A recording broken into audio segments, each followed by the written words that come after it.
بسم الله الرحمن الرحيم. الحمد لله رب العالمين والصلاة والسلام على رحمة للعالمين. رب کائنات کی توحید، اللہ تعالیٰ کی وحدانیت، یہ کائنات کا سب سے بنیادی مسئلہ ہے.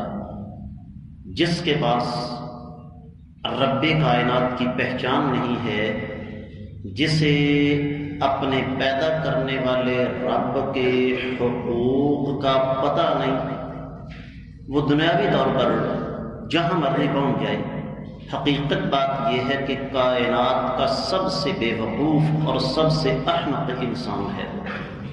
آپ کو یہ بات پہلے سمجھائی جا چکی ہے کہ توحید کی 3 قسمیں ہیں. ان میں سب سے پہلے توحید ملکیت یا توحید ربوبیت، جس کا سادہ مفہوم کیا ہے کہ انسان یہ عقیدہ رکھے کہ اللہ رب العزت کی قدرت کے کارناموں میں اللہ کا کوئی شریک نہیں ہے، اللہ کے اختیارات میں اللہ کا کوئی شریک نہیں. اور یہ موضوع اس وجہ سے بھی بہت زیادہ اہم ہے کہ ہمارے دل و دماغ میں ایک بات انتہائی غلط انداز سے بٹھائی جاتی ہے، او جی کرتا تو سب کچھ اللہ ہی ہے، لیکن اللہ نے اپنے کچھ بندوں کو بھی اختیارات دیے ہوتے ہیں. اللہ کے بندوں، یہ طے شدہ بات ہے کہ کائنات کا کوئی بھی انسان ایک وقت تھا جب دنیا میں نہیں تھا. قرآن کا فیصلہ ہے، کیف تکفرون باللہ وکنتم امواتا فاحیاکم. تم اللہ تعالیٰ کے ساتھ کفر کیسے کر سکتے ہو کہ تم مردہ تھے، اللہ نے تمہیں زندہ کیا. تو سوال یہ ہے کہ جب وہ بزرگ دنیا میں نہیں تھے، اس وقت کام کون کرتا تھا؟ ایک بات. دوسری بات یہ ہے کہ رب کائنات کا یہ اعلان ہے کہ انما امرہ اذا اراد شیئا ان یقول له کن فیکون. رب کی شان یہ ہے کہ وہ کسی کا محتاج نہیں، وہ زبان سے کن کہتا ہے تو کام ہو جاتا ہے. اس سلسلے میں گزشتہ سبق میں ہم نے سورۃ النحل کی کچھ آیات مبارکات پڑھی. آئیے رب کائنات کے قرآن سے ہی کچھ اور آیات مبارکات پڑھتے ہیں. یہ سورہ فاطر ہے، 9ویں آیت مبارکہ یہاں سے شروع ہوتی ہے. اللہ فرماتے ہیں واللہ الذی ارسل الریاح. رب کائنات وہ ذات بابرکات ہیں جو ہواؤں کو بھیجتے ہیں. کیا اللہ کے سوا ہوائیں چلانے والا کوئی اور ہے؟ سوال ہی نہیں پیدا ہوتا. فَتُثِيرُ سَحَابًا، وہ ہوائیں بادلوں کو دھکیلتی ہیں. فَسُقْنَاهُ إِلَى بَلَدٍ مَيِّتٍ، وہ بادل آ کر پھر اللہ کے حکم سے برستے ہیں تو مردہ زمین کو پانی پلایا جاتا ہے. فَأَحْيَيْنَا بِهِ الْأَرْضَ بَعْدَ مَوْتِهَا، ہم نے اس پانی کے ساتھ، آسمان سے برسنے والے پانی کے ساتھ مردہ زمین کو زندہ کیا. کچھ عرصہ پہلے کی بات ہے، سعودی عرب میں موسلا دھار بارشیں ہوئی. خیر، ہماری قوم فارغ ہے، سوالات کی بھرمار ہو گئی. وہ جی قیامت کی نشانی یہ ہے کہ مکہ سرسبز ہو جائے گا. وہ میں نے کہا اللہ کے بندو، تمہیں قیامت لانے کی اتنی جلدی کیوں ہے؟ سب سے پہلا سوال یہ ہے کہ قیامت کے لیے تم نے تیاری کیا کی ہے؟ تو رب کائنات سمجھانا یہ چاہتے ہیں کہ ہواؤں کی مدد سے بادلوں کو دھکیلنا اور پھر ان بادلوں کو برسا کے مردہ زمین میں جان ڈال دینا، یہ صرف اور صرف عرش والے رب کا کام ہے، کوئی اور یہ کام نہیں کر سکتا. یہ بات سمجھا کے اللہ نے ساتھ ایک اور چیز عقیدے کے حوالے سے وعدے کر دی فرمایا کذالک النشور، اے انسان یہ مت سمجھنا کہ مرنے کے بعد تم زندہ نہیں ہوگے، جس طرح اللہ تعالیٰ بارش برسا کے زمین سے سبزہ اگا سکتے ہیں، قیامت کے روز تمہیں بھی اللہ تعالیٰ کھڑا کر لیں گے۔ اگلی بات، من کان یرید العزت فللہ العزت جمیعا، جو عزت حاصل کرنا چاہے تو عزتوں کی مالک ذات کون ہے جی؟ اللہ رب العزت۔ کیا خیال ہے، دولت کے ساتھ عزت مل سکتی ہے؟ سیاست کے ساتھ عزت مل سکتی ہے؟ ناچنے گانے کے ساتھ عزت مل سکتی ہے؟ پرانی بات ہے، میں سبق پڑھا رہا تھا یونیورسٹی میں بچوں کو، تو میں نے کہا بچوں مجھے ایک بات بتاؤ، آپ کی یونیورسٹی کے باہر سڑک کے کنارے ایک 4 کروڑ کی گاڑی کھڑی ہوتی ہے، اس میں سے ایک عورت نکلتی ہے جس نے کم از کم 50,000 روپے کا لباس پہنا ہوا ہے، کوئی 5 لاکھ روپے کا زیور ہے اس کے پاس جو اس نے پہنا ہوا ہے، اس کا اکیلا جوتا کوئی 20,000 روپے کا ہوگا، اس نے جو خوشبو استعمال کی ہوئی ہے وہ بھی بڑی مہنگی ہے، اور اس نے کم از کم کوئی 10,000 روپے دے کے میک اپ بھی کروایا ہوا ہے۔ لیکن وہ عورت کون ہے؟ ناچنے گانے والی، آپ اس کو فنکارہ کہہ لیں، آپ کو رقاصہ کہہ لیں، آپ اس کو آرٹسٹ کہہ لیں، لیکن بنیادی طور پر ان ناچنے والیوں کو کیا کہا جاتا ہے پتہ ہے نا؟ کنجری۔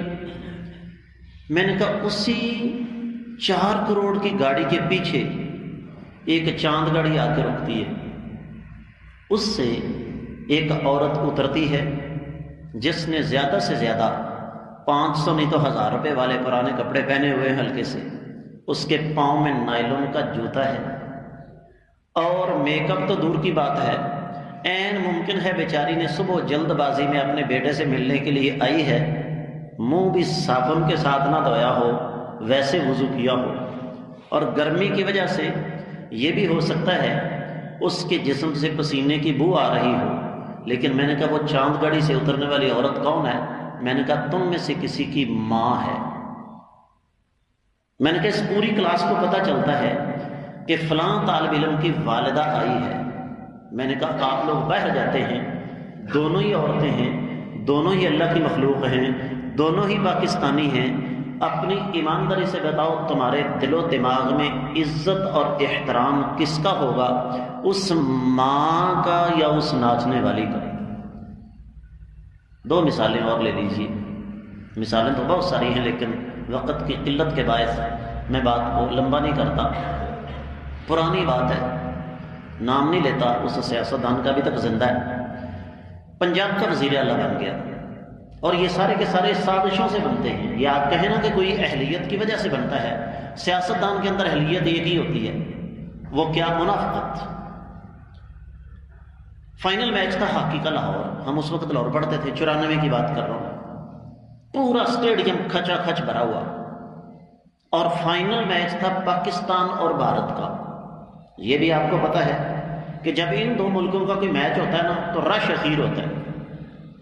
اب پنجاب کا چیف منسٹر، وزیر اعلیٰ، جس کے آگے پیچھے گاڑیوں کی لائنیں لگی ہوئی، جو ہی اسٹیڈیم کے اندر داخل ہوتا ہے پورا اسٹیڈیم لوٹا لوٹا لوٹا لوٹا کی آوازوں سے گونج اٹھتا ہے، اور اس کے مقابلے میں یہی پاکستان، یہی پنجاب، یہی لاہور امام کعبہ تشریف لائے، مغرب کی نماز انہوں نے پڑھانی ہے بادشاہی مسجد میں، مغرب نہیں عصر کی نماز تک پوری بادشاہی مسجد کھچا کھچ بھری ہوئی ہے، سیکورٹی والے کھڑے ہیں لوگوں کو قابو کرنے کے لیے۔ تو عزت دینے والا کون ہے جی؟ اللہ رب العزت۔ ساری کائنات مل کر یہ کہہ دے سیدہ مریم عیسیٰ علیہ السلام کی والدہ پر جو غلط بہتان لگایا گیا، ساری کائنات کہہ دے کہ وہ الزام بہتان سچا ہے، کوئی نہیں مان سکتا۔ ساری کائنات مل کر یوسف علیہ السلام کو غلط کہتی، یوسف علیہ السلام سچے تھے۔ ساری کائنات مل کر میری اور آپ کی ماں سیدہ عائشہ کو غلط کہہ دے، وہ غلط نہیں ہو سکتی، کیونکہ عزت دینے والا کون ہے؟ یہ معاملہ اللہ نے اپنے ہاتھ میں رکھا ہے۔ اللہ کا ایک نام المعز بھی ہے۔ کسی کو پتہ ہے المعز کا معنی کیا ہے؟ المعز کا معنی عزت عطا کرنے والا۔ ہم روزانہ دعائے قنوت پڑھتے ہیں وتر میں، کیا کہتے ہیں اس میں؟ انہ لا یضل من والیت، میرے اللہ جس کو آپ اپنا دوست بنا لیں، جس کو آپ عزت دینا چاہیں، کائنات کی کوئی طاقت اسے بے عزت نہیں کر سکتی۔ ولا یعز من عادیت، جس کے خلاف آپ دشمنی کر لیں، کائنات کی کوئی طاقت اسے عزت نہیں دے سکتی۔ فرعون کے پاس کیا کچھ نہیں تھا، نمرود کے پاس کیا کچھ نہیں تھا، اور تو اور یہ قیصر و کسریٰ کے پاس کیا کچھ نہیں تھا۔ کیا ابو جہل کوئی غریب آدمی تھا؟ مکہ کے بڑے بڑے سردار تھے یہ لوگ، لیکن آج بھی ابو جہل کو امت کے فرعون کے نام سے یاد کیا جاتا ہے۔ اس کے مقابلے میں سیدنا بلال، سیدنا ابو ہریرہ رضی اللہ تعالی عنہما، میرے آقا علیہ الصلوۃ والسلام کے مسکین غریب ساتھی، اپنی ایمانداری سے بتائیے آج بھی ان کا تذکرہ دل و دماغ میں آئے تو فوری طور پہ کیا ہوتا ہے؟ ایک سرور، ایک اطمینان اور ایک احترام کی فضا دل و دماغ میں پیدا ہو جاتی ہے۔ تو فرمایا الیہ یصعد الکلم الطیب، یہ بھی میرے اللہ نے اپنی توحید کا ایک ثبوت دیا کہ تم اپنی زبان سے جو پاکیزہ کلمات نکالتے ہو وہ اللہ ہی کی طرف چڑھتے ہیں۔ اور والعمل الصالح یرفعہ، یہ نہیں ہے کہ صرف زبان سے نیک کلمات ادا کیے تو بات ختم ہو گئی۔ فرمایا زبان سے سبحان اللہ، الحمدللہ، لا الہ الا اللہ، اللہ اکبر، لا حول ولا قوت الا باللہ، استغفر اللہ، یہ الفاظ تم ادا کرو، ساتھ نیک اعمال کرو، تمہاری زبان سے نکلے ہوئے کلمات کا درجہ، مرتبہ اور مقام بلند ہو جائے گا۔ یہ بھی اللہ کا کام ہے۔ ہم نے ابھی نماز پڑھی، اپنی ایمانداری سے بتائیے میرے پاس، آپ کے پاس کوئی مہر، کوئی ثبوت، کوئی ضمانت ہے کہ یہ نماز قابل قبول ہے کہ نہیں؟ یہ ڈگری اللہ نے کس کے پاس، کس کو دی ہوئی ہے؟ اپنے پاس اللہ نے رکھی ہوئی ہے۔ عین ممکن۔ اور سیدنا عمر رضی اللہ تعالیٰ نے کیا فرمایا کرتے تھے؟ ہم تو کچھ بھی نہیں نا، وہ لوگ جن کو جنت کی خوشخبریاں ملی، فرماتے ہیں اگر میری ایک نماز کے بارے میں مجھے یقین ہو جائے کہ میرے اللہ نے وہ قبول کر لی ہے تو میں سمجھوں گا مجھے منزل مل گئی ہے۔ یہ ڈگری اللہ نے اپنے پاس رکھی ہوئی ہے۔ کائنات کا کوئی پیر، کائنات کا کوئی بابا، کائنات کا کوئی زندہ، کائنات کا کوئی مردہ یہ گارنٹی آپ کو نہیں دے سکتا کہ آپ کا یہ عمل قابل قبول ہے کہ نہیں۔ مجھ سے لوگ سوال کرتے ہیں، دن رات واٹس ایپ پہ سوالات آتے ہیں، وہ جی فلاں آدمی کی نماز قبول ہے۔ میں نے کہا قبولیت کی بات میرے ساتھ نہ کرو، میں صرف یہ بتا سکتا ہوں کہ یہ کام سنت کے مطابق ہے یا نہیں۔ قبول کرنا یا نہ کرنا کس کا کام ہے؟ یہ عرش والے رب کا۔ اگلی بات فرمایا والذین یمکرون السیئات، وہ لوگ جو کہ برائیاں کرتے ہیں، غلطیاں کرتے ہیں، گناہ کرتے ہیں، لہم عذاب شدید، ان کے لیے سخت قسم کی سزا ہے۔ ومکر اولئک ھو یبور، اور ان لوگوں کے گناہ، ان لوگوں کی غلطیاں ان قریب انہی پر لوٹا دی جائیں گی۔ ساری کائنات مل کر میرے اللہ کی بادشاہت میں سے ایک ذرے کی کمی نہیں کر سکتی، اور ساری کائنات مل کر میرے رب کی بادشاہت میں ایک سوئی کی نوک کا اضافہ نہیں کر سکتی۔ یہ ہے اللہ الصمد، اللہ بے نیاز ہے۔ 11ویں آیت مبارکہ سنیے، فرمایا واللہ خلقکم من تراب، رب کائنات نے تمہیں مٹی سے پیدا فرمایا۔ آدم علیہ السلام کی پیدائش کس سے ہوئی تھی؟ مٹی سے۔ اور دوسری بات ہے کہ میری اور آپ کی پیدائش بھی مٹی سے ہی ہے۔ ذرا سمجھیے گا، ایک وقت تھا جب میں اور آپ اس زمین پر خوراک کی شکل میں موجود تھے۔ وہ خوراک ہر انسان کا والد کھاتا ہے، معدے کے اندر اترتی ہے، جگر معدے کے ساتھ جڑا ہوتا ہے، وہ خون بناتا ہے، خون سے وہ مخصوص مواد بنتا ہے جس سے انسان کی افزائش ہوتی ہے، وہ مواد ماں کے پیٹ میں منتقل ہوتا ہے، وہاں پر انسان 4 مرحلے طے کرتا ہے۔ تو انسان کی پیدائش کس سے ہے جی؟ مٹی سے۔ کوئی اور کسی اور چیز سے پیدا کر کے دکھائے، آپ کہیں گے لو جی روبوٹ تو بن گئے نا۔ روبوٹ بنے ہوئے ہیں مشینوں کے ساتھ، اسٹیل کے ساتھ، پلاسٹک کے ساتھ، ایلومینیم کے ساتھ، لیکن اپنی ایمانداری سے بتائیے کہ روبوٹ اور انسان کا کوئی مقابلہ ہے؟ سوال ہی نہیں پیدا ہوتا۔ آج تک آپ نے کسی روبوٹ کو بچے کی پیدائش پر خوشی مناتے ہوئے دیکھا ہو؟ آج تک آپ نے کبھی سنا ہو کہ فلاں روبوٹ کی بیبی مر گئی اور وہ رو رہا تھا؟ یہ اللہ تعالیٰ کا کام ہے۔ فرمایا واللہ خلقکم من تراب، اللہ نے تمہیں مٹی سے پیدا کیا، ثم من نطفۃ، پھر تمہیں جمے ہوئے خون سے پیدا کیا، ثم جعلکم ازواجا، پھر اللہ نے سسٹم بنا دیا، ایک جوڑے جوڑے تمہیں بنایا۔ مرد اکیلا کبھی کامیاب نہیں، انسانی نسل کی افزائش نہیں کر سکتا، عورت اکیلی کبھی کچھ نہیں کر سکتی۔ وما تحمل من انثى ولا تضع الا بعلمه، کائنات کی کوئی بھی مادہ اللہ کے علم کے بغیر نہ اپنے پیٹ میں کچھ اٹھا سکتی ہے نہ اسے وضع کر سکتی ہے۔ اب آپ کہیں گے نہیں جی الٹرا ساؤنڈ تو بتاتا ہے۔ 2 باتیں ذہن میں رکھیں۔ سب سے پہلی تو بات یہ ہے کہ کیا الٹرا ساؤنڈ کا رزلٹ، نتیجہ 100% درست ہوتا ہے جی؟ میں 50 مثالیں دے سکتا ہوں۔ دوسری بات، الٹرا ساؤنڈ زیادہ سے زیادہ کیا بتائے گا؟ لڑکا یا لڑکی، عمر کتنی ہوگی، رنگ کیسا ہوگا، قد کتنا بڑا ہوگا، رزق کتنا کھائے گا، بد شکل کی خوش شکل، نیک یا بد، عمر کے کس حصے میں جا کے کون سے اعمال سر انجام دے گا، یہ کون جانتا ہے؟ کیا کائنات کی کوئی طاقت بتا سکتی ہے؟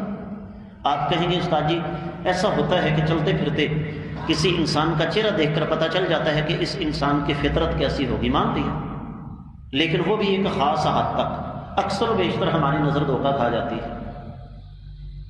میں ذاتی طور پر بہت سے ایسے لوگوں کو جانتا ہوں کہ جن کو بظاہر ہم نے یہ سمجھا دیکھنے میں بڑے سادہ سے، لیکن وہ مثال معروف ہے نا، مصر کا ایک عالم دین، بہت بڑا عالم دین، ایک یونیورسٹی کے اندر بطور استاد بھرتی ہوا تو یونیورسٹی میں شور مچ گیا جی فلاں عالم دین آ رہا ہے۔ اس نے بتایا کچھ نہیں، سادہ سے کپڑوں میں چلا گیا۔ اب وہ ایک پروفیسر لیکچر دے رہا تھا، اجازت لے کے بیٹھ گیا، اس کو نہیں پتا یہ کون ہے۔ اب اس نے اس کے سادہ کپڑوں سے اس کو جج کیا، سادہ کپڑوں سے پہچانا، اور کہنے لگا یہ بندہ ہمیشہ نہیں ہوگا۔ اس نے 2-4 سوال کیے، اب یہ عالم دین تھا، اس نے جواب دیے۔ کہنے لگا تمہارا نام کیا ہے؟ کہتا ہے فلاں۔ ساری کی ساری کلاس کھڑی ہو گئی۔ تو یہ اللہ تعالیٰ کا کام ہے، کون کیسا کب ہوگا یہ بھی اللہ کا کام ہے۔ اگلی بات، وما يعمر من معمر ولا ينقص من عمره الا في کتاب، کسی عمر میں کسی کی عمر میں اضافہ کرنا یا کسی کی عمر میں کمی کرنا یہ اللہ تعالیٰ کے پاس لکھا ہوا ہے۔ بات معروف ہے، میں بھی جانتا ہوں، آپ بھی جانتے ہیں، جتنی سانسیں میں اور آپ اللہ سے لے کر آئے ہیں، کائنات کی کوئی طاقت بڑھا نہیں سکتی اور نہ ہی کوئی کم کر سکتی ہے۔ زندگی موت کس کے ہاتھ میں ہے؟ اور جس دن مجھے اور آپ کو اس بات کی سمجھ آ جائے گی نا کہ زندگی موت اللہ کے ہاتھ میں ہے، عرش والے رب کی قسم کھا کے کہتا ہوں اس دن ہم کائنات کی ہر چیز سے بے خوف ہو جائیں گے۔ اس لیے کہ انسان کا اخیر موت ہے نا، اور جو انسان موت سے بے نیاز ہو جائے وہ بھی اللہ کی رضا کی خاطر اللہ تعالیٰ اس کے ہو جاتے ہیں۔ ساتھ فرما دیا ان ذالک علی اللہ یسیر، اے لوگو یہ بات یاد رکھو، اللہ کے نزدیک یہ جتنے معاملات پیچھے بیان ہوئے ہیں انتہائی زیادہ آسان ہیں۔ توحید ملکیت یا توحید ربوبیت، اس کے ساتھ ہمارا سفر سورہ فاتح کی روشنی میں مزید آگے جاری ہے۔ باقی انشاءاللہ میں آنے والے سبق میں بیان کروں گا۔ اللہ تعالی ہمیں اپنے عقیدے کی اصلاح کرنے کی توفیق عطا فرمائے اور ہمیں شرک سے بچنے کی توفیق عطا فرمائے۔ وما علی الا البلاغ المبین۔